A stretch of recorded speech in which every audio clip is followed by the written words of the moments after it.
What's going on, folks? Ted from Nerd Immersion here, and it's time to jump into some Book of Many, Deck of Many Things content. It is the 15th of November, so therefore it is officially available to folks who do have it in digital format. Again, it's been out for a little while for folks who've had it in pre-order. And again, if you're waiting for the physical version, I'm sorry. We currently have no time frame, as far as I know, on when that will release. We have heard they were looking to get it to you by the end of the year. Hopefully that is still the case. I know Wizards will be at PAX Unplugged in some capacity. I will be meeting with at least some of them while I'm there to talk about some things. So hopefully I'll be able to get an answer. I don't know if they'll give me a definitive answer, but I will ask if we have any official time frame on when the physical copy of the Deck of Many Things will be released, and then I'll make an update video for you as soon as that is the case. But covering this kind of content, I'm still bouncing around trying to cover the last couple books because we got hit with basically 4 books right in a row from August till now. I thought we'd start simple and just cover the new feat that's covered in this book, the Cartomancer feat. If you recall, this I do believe was a feat we received in an Unearthed Arcana at one point, and it does seem to have appeared in a finalized version here. Some people are touting this as one of the highest, most powerful feats in all of the land and in the entirety of the game. It is definitely powerful. I don't believe it's the most powerful feat, but it definitely, depending on how you interpret the way things are written, it could absolutely be the strongest, but I don't think that's the intention. All right, that's enough kind of beating around the bush. Let's go ahead and dive in and take a look at it, because there's some interesting stuff just even with the feat itself.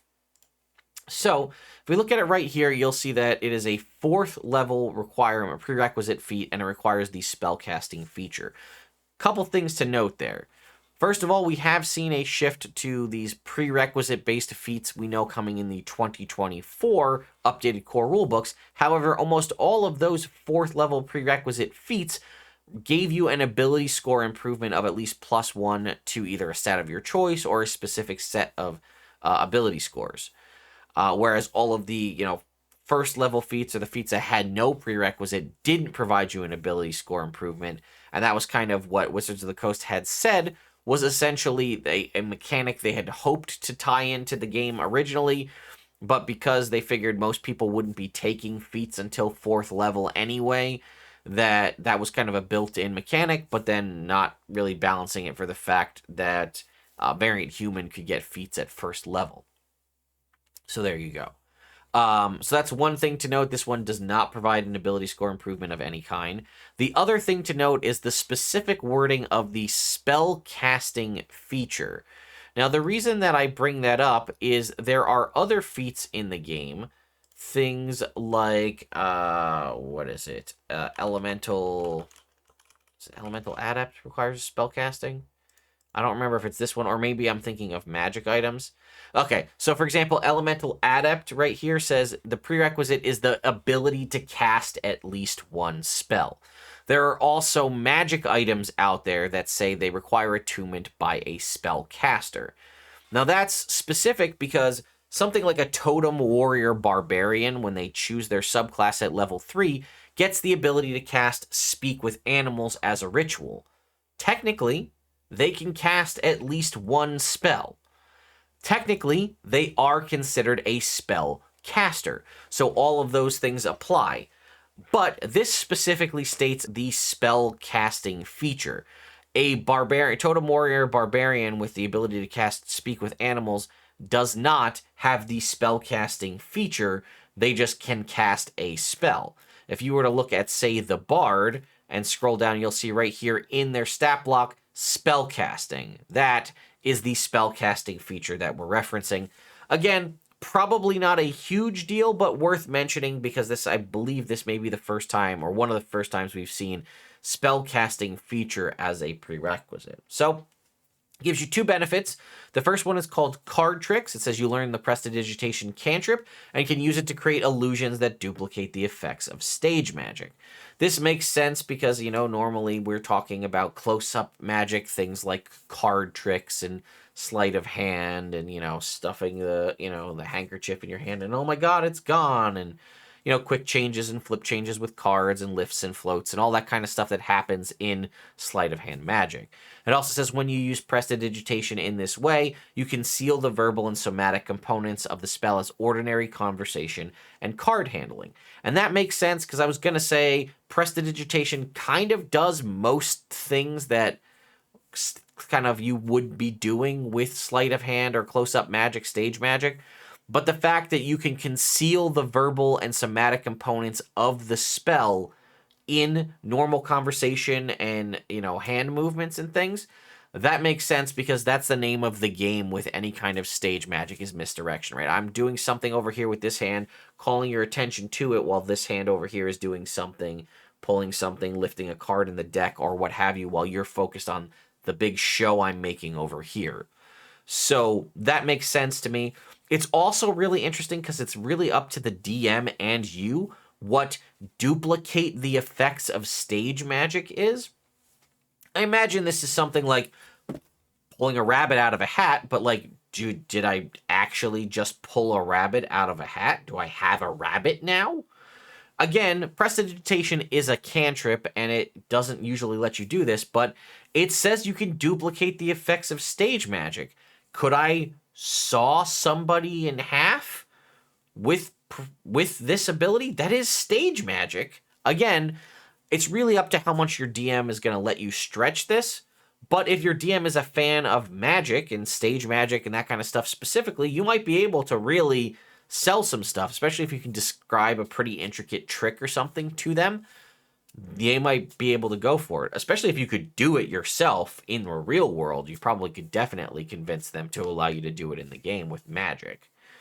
And then the big feature that's really pretty powerful and could be borderline OP depending on how you read it is Hidden Ace. So when you finish a long rest, you can choose one spell from your class's spell list and imbue the spell into a card.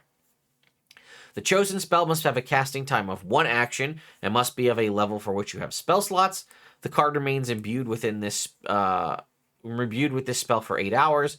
While the card is imbued with the spell, you can use a bonus action to flourish the card and cast the spell within. The card then immediately loses its magic.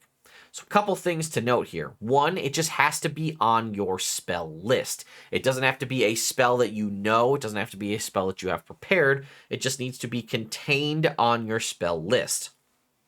This is very nice, especially for spell-known casters like the Bard, the Sorcerer, the Ranger that don't have the variability to change their spells out day to day like Cleric, Druids, and Wizards do.